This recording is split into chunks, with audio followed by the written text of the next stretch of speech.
Her true story. From New Jersey, my daughter screamed, "You ruined my life." So I left, and left her the credit card debt too. She tore up my photos.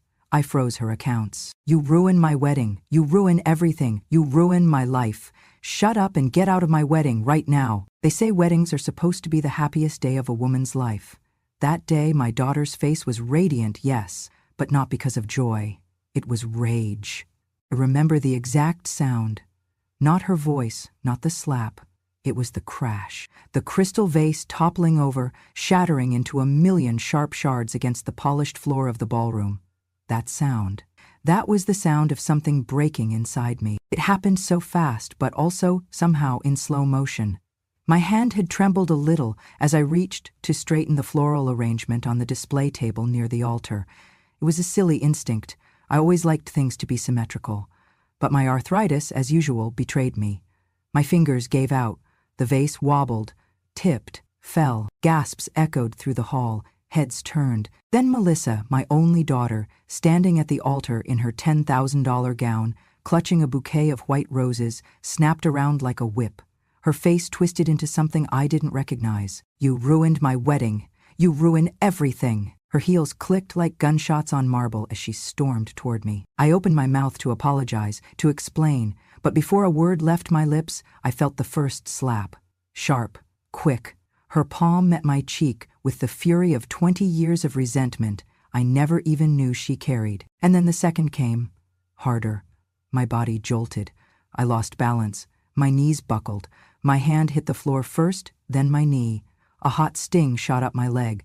My carefully pinned hair spilled loose, curls falling into my eyes. I heard someone scream, not in fear, but in embarrassment, in scandal. The music had stopped. No one moved to help me, except Emily, my late sister's daughter. She rushed to my side, knees down on the floor, her soft voice whispering, "Aunt Linda, are you okay? Here, let me help you." I remember the coldness of the floor, the dull throb in my shoulder, and the thick silence that followed. All those guests, family, friends, strangers in tailored suits and dresses, just watched. Melissa had already turned her back to me, walking away like I was a stain on her wedding day. I was the mother of the bride, and I had just been slapped to the ground by the bride herself. Emily helped me up, wiping a spot of blood from my knee with a napkin she found on a table. My cheeks burned, not from the hit, but from the humiliation. The betrayal. I looked around and saw eyes pretending not to stare, lips whispering behind champagne glasses. My gaze found my daughter again. Melissa stood near the altar, flanked by her new in-laws. Her new mother-in-law placed a hand on her back, like a shield. Melissa didn't look at me once. I steadied myself, fixed my hair with shaking fingers, and gathered my small clutch from the floor. My body ached, but my heart had gone numb. I think I'll go now," I whispered to Emily. She clutched my hand tightly. "Let me take you, please." I shook my head. "No, I'll call a cab." I walked past rows of stunned faces, past the string quartet who had no idea whether to start playing again, past the wedding planner holding a clipboard, eyes wide with discomfort. I walked out of that ballroom like a ghost no one wanted to acknowledge. No one stopped me. No one called my name, not even my daughter. Outside, the cold hit me like a slap of its own. I stood on the sidewalk for a long moment, watching the sun set behind the marble columns of the reception hall. Then I reached for my phone. My fingers still trembled. My cab arrived 10 minutes later. The driver looked surprised to see a woman in a formal purple gown, hair askew, with blood trickling down her knee. "Miss, are you okay?" I smiled faintly. "Just drive, please." The ride home was quiet. I looked out the window, watching the city blur past. I thought about all the things I had done for Melissa, all the nights I stayed up while she had the flu as a child, all the piano recitals I attended with roses, all the times I said yes when she asked for just a little help with rent, tuition, car payments, clothes, groceries. And most recently, 6 months ago, I had cashed out a portion of my retirement savings to cover the down payment on the house she and her fiancé desperately wanted but couldn't afford. I did it because I loved her, because I believed I would always be her mother and she would always be my daughter. Tonight, she showed me just how wrong I had been. My phone buzzed once in my purse. A notification. A wedding photo already posted online. Melissa smiling with her new husband, surrounded by her bridesmaids. I wasn't in the photo. Of course I wasn't. By the time I got home to the small guest room she had given me in the basement of their house, I felt the first tear fall. Just one. Then another. I sat on the edge of the bed, hands folded in my lap, staring at nothing. On the floor beside the dresser was a small cardboard box. In it, tucked beneath a folded blanket, was the album I had made her when she graduated college. Photos from her childhood, birthday parties, her first tooth, her high school prom, her father before he passed. I had carried that album across 2 moves. I had wrapped it myself in bubble wrap. Tonight I picked it up and held it close. And I realized something. That vase wasn't the only thing that shattered today. My illusion of love, the one that told me that if I just kept giving, kept being quiet, kept being good, I'd always be valued. That illusion broke too. For the first time in my life, I didn't feel like a mother. I felt like a mistake, but deep inside me, something else stirred. It was not anger. It was not revenge. It was clarity. And clarity, I've learned, is louder than pain. Tomorrow, I would clean my wounds. And then I would begin again. But not the way Melissa expected. Not the way anyone expected. They thought I was a harmless woman with a kind heart and a quiet tongue. They were right. Until now, I did not sleep that night. I lay in bed, fully dressed, shoes still on, the pain in my knees throbbing with every small movement. But the pain in my body was nothing compared to the hollow that had opened up inside my chest. When the sun crept in through the narrow basement window, I got up. I did not brush my hair. I did not put on fresh clothes. I walked up the creaky stairs with the quiet steps of someone returning to a house where they were no longer welcome. Melissa was already awake. She was in the living room, standing in front of the fireplace. Her veil was still on the armrest, tossed carelessly. The wedding dress had been replaced by a white bathrobe, but the fury in her eyes was untouched by sleep. She was holding something in her hands, thick pages. I recognized the cover immediately. It was the photo album, the one I had made by hand, the one I had given her when she turned 25, the one with the linen cover and gold script that read, "Our family, our forever." "Where were you?" she asked coldly. I opened my mouth to speak, but before I could answer, she tore the first page straight down the center. "You embarrass me in front of everyone," she hissed. I blinked. "Melissa, you've always ruined everything," she said, louder now. "You never made anything easier for me." Another page ripped. The photo of her as a baby in her father's arms. Torn. "Melissa, please stop," I said, my voice trembling. "I mean it," she spat. "You're not even family anymore." The next page. My wedding photo. Me in my mother's lace dress, holding roses, beaming beside her father. Torn in half. I couldn't move. My hands froze at my sides. My legs felt like stone. I just stood there, watching as my child, the same little girl who used to cry when I left for work, who used to draw hearts around our stick figure doodles, tore through our memories like trash. "You never did anything for me," she screamed. She flung the album into the kitchen trash can. Pages fluttered like wounded birds. Then she picked up the lid and slammed it down. "Do you hear me, Mother?" she said. "I don't owe you anything." And then she walked out. The silence afterward was louder than the yelling. I stood there for a long time, not knowing what to do with my hands or with the pounding in my heart. Then slowly, very slowly, I walked over to the trash can. I lifted the lid. There they were, torn pieces, ripped faces, bent edges, lifetimes reduced to scraps. I reached in with shaking hands and pulled them out, one by one, each photo cut deeper than the last. A birthday cake with 5 candles, Melissa's gap-toothed grin. The vacation to the Smoky Mountains, her arms wrapped around my neck as we laughed in the cold. The hospital photo, me holding her newborn form, sweat still on my brow, love burning in my eyes, gone. All of it. I sat on the kitchen floor, surrounded by the photos, my knees sore against the tiles. My fingers tried to piece some of them back together, aligning edges, pressing tape from the junk drawer onto corners that no longer fit. But the tape didn't heal anything. It just reminded me that even love has limits when it is not returned. At some point, Emily called. I didn't answer. I could not speak. I couldn't even cry. I just sat there in silence, holding pieces of my life in my hands, trying to find sense in the senseless. She had said I was not family anymore, and for a moment I almost believed her. Because how could anyone do this to their own mother? How could someone destroy the very proof of their own existence, memories that someone else had protected for decades? The tears came slowly, then all at once. Hot, aching sobs that rattled out of me like an exorcism. But I did not scream. I did not curse her name. I just wept, for the girl I had raised, and for the woman she had become. Later that day, she went out with her new husband. Not a word was exchanged, not a glance in my direction.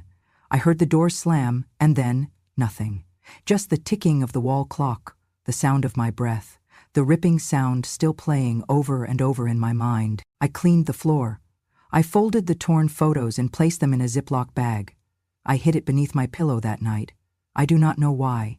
Maybe to remind myself that it all had been real once, that love, even when forgotten, had once lived here. That night, I stared at the ceiling, one thought looping in my mind. If I meant nothing to her, maybe it was time I stopped acting like I owed her everything. The pain had carved something open inside me, and something else had quietly stepped in to take its place. Resolve. After Harold died, the house felt too big, too quiet, too much like a museum for a life that had moved on without me. I sold it 3 months after the funeral. No one pressured me to. It was my choice, or so I told myself. The truth was, I was tired of cooking for one, of sitting in the same recliner, staring at the same framed photo of our honeymoon in Cape Cod. I needed something else. Or maybe I just needed someone. Melissa had called me the week before I signed the paperwork. "Mom," she said, her voice tight, "we're falling behind on the mortgage again. If we miss another payment, we might lose the house." I didn't even ask her how far behind they were. I didn't ask what they'd been doing with their money. I just asked for the amount. She hesitated, then told me, and I said, "Don't worry, I'll take care of it." That's how I ended up, draining half of my savings from the retirement account Harold and I had built over 40 years. The funds were meant for medical emergencies, for late-leave comforts, for me. Instead, I paid 6 months' worth of mortgage up front, directly to the bank, so Melissa and her husband could have peace of mind and not lose their roof. I did not tell them the exact amount. I did not even let them see the receipt. I didn't want praise. I didn't want recognition. I just wanted her to feel safe, wanted her to feel loved. I believed, naively, that doing something selfless would bring us closer. It did not. At first, things seemed fine. I moved out of the nursing home and into the small guest room in their house. The walls were lavender, and Melissa had even laid out a welcome basket. Lotions, some herbal teas, a new pair of slippers.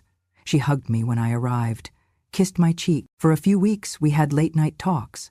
She showed me fabric samples for her wedding. I told her she looked just like her grandmother in that ivory dress.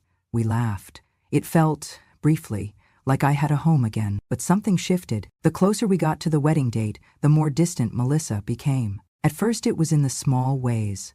She would forget to tell me when her schedule changed. She would come home, toss her bag on the floor, and walk right past me without a greeting. Then it turned into muttered comments under her breath when I left a dish in the sink. Or when I asked if she wanted help with the seating chart and she rolled her eyes and said, "You wouldn't understand." One afternoon, I overheard her on the phone, saying, "I swear, sometimes it's like having a toddler in the house again. She just needs things." She was talking about me. I said nothing.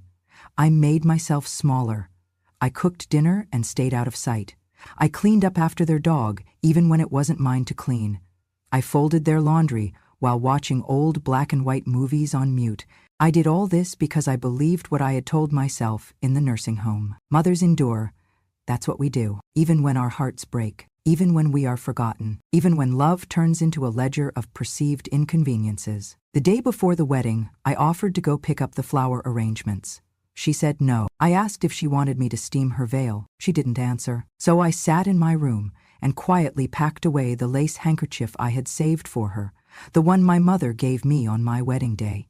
I had embroidered Melissa's initials into one corner. I folded it and placed it at the back of my drawer. That was the moment something inside me shifted. Not in anger, not in bitterness, but in sorrow. A sorrow so deep, it made my bones ache. A sorrow so quiet, it could sit beside you at the dinner table, and you'd never even know it was there. I kept thinking of the check I had signed. of the 6 months of mortgage payments I had made, without a thank you, without even a passing acknowledgement, and I realized something that felt like betrayal. Kindness, when unspoken and assumed, can turn into something invisible, and invisible things are easy to ignore. I wanted to scream, "I helped save your house," but instead, I wiped the counter. I wanted to say, "I gave you everything I had," but instead, I nodded when she said the potatoes were too salty. That night, I cried quietly into my pillow, asking Harold if I had failed somehow, if loving her too much had turned into something she resented, if making life too easy had made her think I had no life of my own. By the time her wedding day came, I was already a ghost in that house. But ghosts don't bleed, and I did, on that ballroom floor, in front of everyone. The morning after the wedding, I awoke in the motel Emily had helped me find. The floral comforter smelled like bleach and the walls were thin, but it was quiet. No one rolled their eyes at me. No one shouted. I sat at the small desk and poured myself a cup of stale coffee from the lobby pot. Then I opened my worn planner and looked at the name I had written down months ago. Cameron Blake, estate and financial attorney. Cameron had handled Harold's will after his passing. He was kind, discreet, and never spoke to me like I was too old to understand my own business. I called his office. His receptionist said, "Of course, Mrs. Patterson, he's available this afternoon." By 2 o'clock, I was seated across from him in a leather chair that swallowed my frame. Cameron looked over his glasses, took my hand gently, and said, "You don't have to explain everything right away. Just tell me what you need." I took a deep breath. "I want to know every account that still has my name on it, every credit line, every joint asset. I want to know if Melissa has access to anything of mine." He raised an eyebrow, but didn't pry. "Let's take a look." What he uncovered, I hadn't even remembered. Apparently, 5 years earlier, Melissa had convinced me to co-sign a credit card when she was struggling to build her credit. I had been skeptical, but she promised she'd be responsible. I agreed only on the condition that she'd use it for emergencies. What I didn't know was that I was still the primary holder, and she had been using a supplementary card under my name for years. The statement printed out with a rustling hiss. $2,400 at a bridal boutique in Manhattan, $900 at a spa in Montclair, $6,800 at a wedding venue deposit, airfare, designer shoes, rental cars, cocktail bars, month after month, all charged under a name she clearly forgot wasn't hers. Balance due, $51,327.92. I sat very still. I didn't cry. I didn't ask how she could do this. I already knew the answer. She did it because I let her. Because every time she took, I told myself that giving was my job. Because I thought that enabling was love. I looked at Cameron and asked, "Can we freeze it?" He nodded slowly. "We can freeze the credit line, cancel the supplementary card, and put a full fraud alert on the file, given she was using it without your knowledge of the extent." I smiled, the first real smile in days. "Then let's do it. Let her plan her own next shopping trip." He clicked a few things on his computer and began preparing the freeze request. As I signed my name at the bottom of the form, something inside me shifted. Not just relief, but reclamation. For the first time, in a long time, I was taking my name back. "She'll find out eventually," Cameron said gently.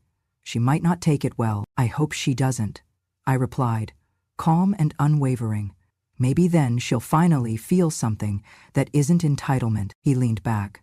"Would you like to make any changes to your estate plan while we're here?" "Soon," I said, one step at a time. On my way out, I passed a flower shop. I stood in front of the window for a long time, staring at a vase that looked almost identical to the one I had broken at the wedding. This one was deep blue, smooth around the edges, placed next to a note that read, "Fragile, handle with care." I thought about buying it, about putting it on my future kitchen table, wherever that might be, but I didn't. Instead, I walked away with a thought I had never let myself believe before. If she saw me as disposable, then she never deserved the part of me I gave. It was barely a week after I signed the papers with Cameron when my phone rang. Let it go to voicemail, then another. This time, Melissa's name flashed on the screen. Melissa, in all caps, just like the way she used to text me demands. I stared at it for a moment, then let it ring. 30 minutes later, it rang again. I picked up. "What did you do?" Her voice was shrill, panicked. I could hear the clatter of heels, the echo of an empty room, like she was pacing. Why are my cards not working? I just got a notification that the entire account is frozen. What the hell is going on? I said nothing at first, just listened. I went to the bank, she went on, breathing heavy. And they said, I'm responsible for $51,000.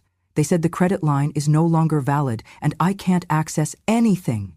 What did you do? I waited for the silence. It came, short and sharp. Then I said, you told me I ruined your life. What? She snapped. They'll let the bank fix it, I finished quietly. You can't just do this, she screamed. You can't just disappear and pull the plug on everything. I have bills, I have payments, I have a wedding loan still active. I heard her breath stutter, like she had just realized the whole financial web she'd spun was coming undone. The girl who once wore matching silk pajamas and boasted about living like a queen was now at the mercy of interest rates and payment deadlines. You had no right, she hissed. No right to freeze it. That was our agreement. There was no agreement, I interrupted. My voice was calm, even. There were only withdrawals. And I finally stopped authorizing them. You're my mother, and you're the one who said I was no longer family. Dead silence. I pictured her standing at the counter of that cold, sterile bank. Makeup smudged, confusion turning to rage, the financial floor cracking beneath her expensive heels. For once, I didn't feel guilt. I felt gravity. She had floated through life on invisible support, convinced she was walking on clouds. It was time she realized that cloud was me. You used my name, I said. You used my credit, you used my money, you used my memories and burned them in the trash. Now it's your turn to use something else, your own 2 feet. I ended the call. There were no follow-ups that day, but the next morning I got a voicemail. Her voice was small, not angry, just frightened. Mom, I didn't know it was like that. I didn't know how much I owed. They said I need to pay within 30 days or they'll take legal action. Can you just talk to me, please? I listened. I let the voicemail finish. Then I deleted it. Sometimes love is a warm blanket, a home-cooked meal, a quiet understanding. And sometimes it is a locked door. For 30 years I had been a revolving door for her moods, her tantrums, her shopping sprees, and her silences. I let her walk in and out as she pleased, thinking that motherhood meant never setting boundaries. But I was done being the doormat at the wedding she never thanked me for. She had slapped me in front of 200 people and said I ruined her life. Let the bank teach her what real ruin feels like. I moved into Emily's apartment in Queens just before the first frost of October. The leaves on the trees were the color of copper pennies, and the windows steamed from the kettle she always seemed to have boiling. It smelled like cinnamon and dried lavender, and something else I hadn't felt in a long time. Peace. Emily had insisted. After everything that happened, she drove herself all the way down from New York to get me. Not a word of pity, not a trace of judgment. Just, Aunt Linda, you should never live in a house where you feel like an inconvenience. Her building was small but filled with light. Her neighbors knew her name. At night, I could hear the sound of jazz coming from the apartment upstairs. Somehow, even the city's noise felt comforting. She cleared out the spare room for me, painted it in soft blues, hung a little sign over the bed that read, "You belong." I cried when I saw it, not because it was fancy, but because no one had made me feel like I belonged. In a very long time. Emily worked long shifts at the hospital, but she always came home smiling, always asked how my day was. We had a little ritual, tea at 8 p.m. no matter what. She'd sit cross-legged on the couch in her scrubs, and I'd wrap my shawl around my shoulders and pour for both of us. That first week, I was quiet, still stiff from everything that happened, still hearing Melissa's words in my head over and over again like the crack of that broken vase. But Emily, she made room for my silence. She let me be quiet without making me feel invisible. One evening, while we were having tea, she asked softly, "What was your favorite memory of being young?" I blinked. No one had asked me about me in years, not about my aches or errands or bills, but about who I used to be. I told her about a boy named Michael who used to pass me notes during algebra, about the time I skipped school and danced barefoot in the rain, about the turquoise dress I saved for 6 months to buy and only wore once, to a roller rink on my birthday. She laughed, wide-eyed. "Damn, Aunt Linda, you were wild." And just like that, I laughed too. really laughed. My whole chest shook. I had to put my teacup down because I was afraid I'd drop it. Emily laughed with me until we were both in tears. That was the moment it happened. The thawing. It was not dramatic, not cinematic, just tea and laughter and two women, one who'd lived too long in the shadows and one who kept the light on. Later that week, Emily helped me start a little herb garden on the fire escape. I planted basil, rosemary, and a stubborn lavender that refused to sprout. She teased me that I talked to the pots more than to her. I began knitting again, reading. I found myself waking up before the alarm, excited to stretch dough or brew coffee, just because it felt like living again. I wasn't in a mansion. I wasn't needed for mortgage payments or babysitting or emergency loans. I wasn't a placeholder or a prop in someone else's perfect life. I was Linda, and that was enough. The call came late on a Thursday night. I was in the kitchen, wiping down the counter after baking Emily's favorite lemon bars, when the phone rang. The name flashing on the screen stopped me cold. Melissa. I hadn't heard her voice in weeks, not since the bank notices had started piling up at her door, not since the credit card companies had begun circling like hawks. I hesitated, just for a second, then answered. "Mom?" Her voice was cracked, hoarse, like she'd been crying for hours. "Mom, I don't know what to do. They're saying I owe over $50,000. They froze everything. I can't even buy groceries. I didn't know the debt was in your name. You never told me." I stood still, my fingers curled around the edge of the counter. I could almost see her on the other end, mascara smudged, pacing the kitchen floor of a house I had helped pay for. "I need your help," she continued. "Please, just call the bank and explain. Just remove your name like before. You always fix things. Please, Mom. Please." There was a pause. "You're my mother. You have to help me." I leaned back against the kitchen wall, closed my eyes, and exhaled. "No, Melissa," I said softly. "I do not." She went quiet. Then a whimper, followed by rage. "What do you mean, no? You're just going to leave me in this mess? You can't do that. I'm your daughter." I felt a strange stillness inside me, not anger, not revenge, just calm. "I taught you love, Melissa," I said gently. "I gave you everything I could. But now," I opened the drawer and pulled out the last letter from the bank, with her name printed next to mine. "Now, I'll let the bank teach you consequence." She started sobbing, loud, wet, desperate sobs that once would have broken me, but not anymore. "I'm sorry," she gasped. "I didn't mean what I said at the wedding. I was stressed, I was scared. You always know how to handle things. Please, Mom. Please forgive me." I closed my eyes again, let the silence settle between us like dust. "I do forgive you," I said, "but forgiveness doesn't mean I have to fix what you broke." More crying. A whispered, "Please." "I hope one day," I added quietly, "you look back and understand that this wasn't punishment. It was the only way I could teach you to stand on your own. Goodbye, Melissa." And I hung up. My hand didn't shake. My voice hadn't risen. There was no bitterness in my chest, just clarity. I set the phone down and turned back to my lemon bars. The scent of citrus still lingered in the air.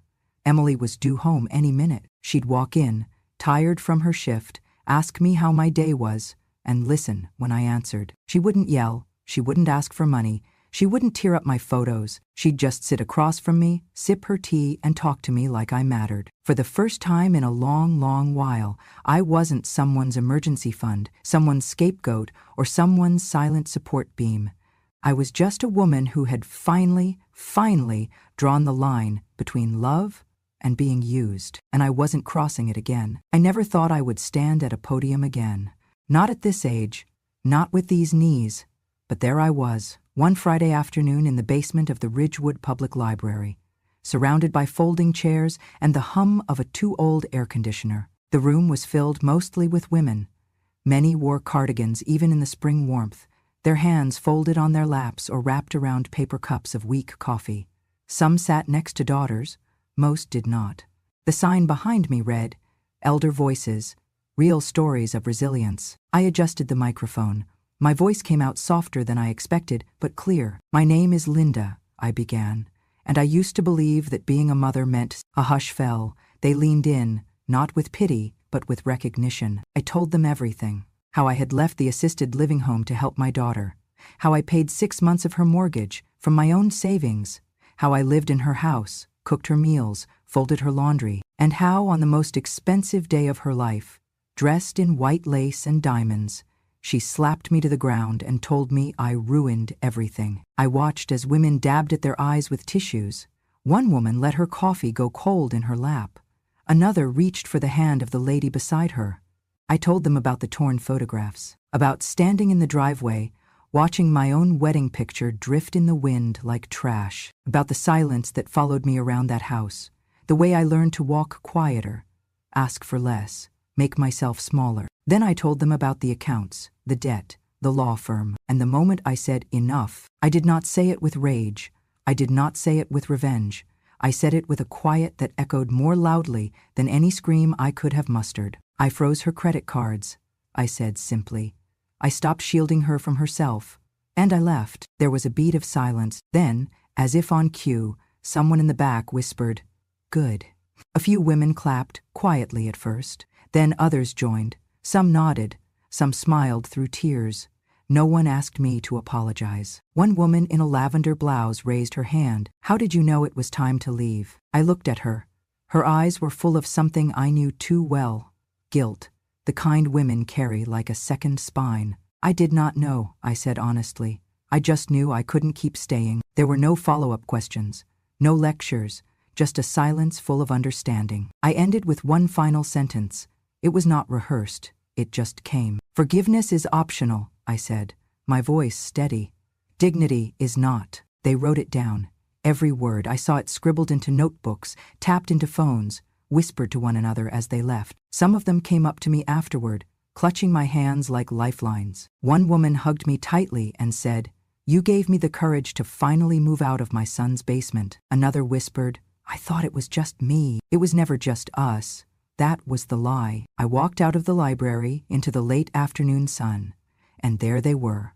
Emily, waiting by the fountain with her daughter Ava, my great niece, but the closest thing I had now to a grandchild. Ava ran to me, squealing, arms flung wide.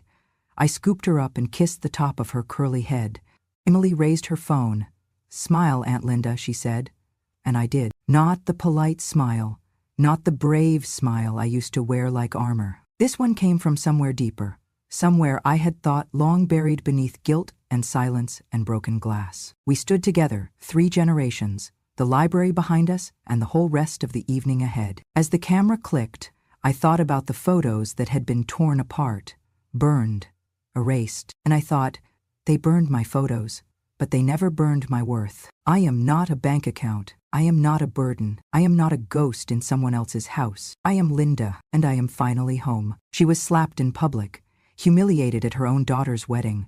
Her photos were torn, her worth denied, and her silence mistaken for weakness. But Linda didn't scream. She didn't beg. She chose dignity. And in the end, when her daughter cried for help, Linda gave her the only answer left. "I taught you love.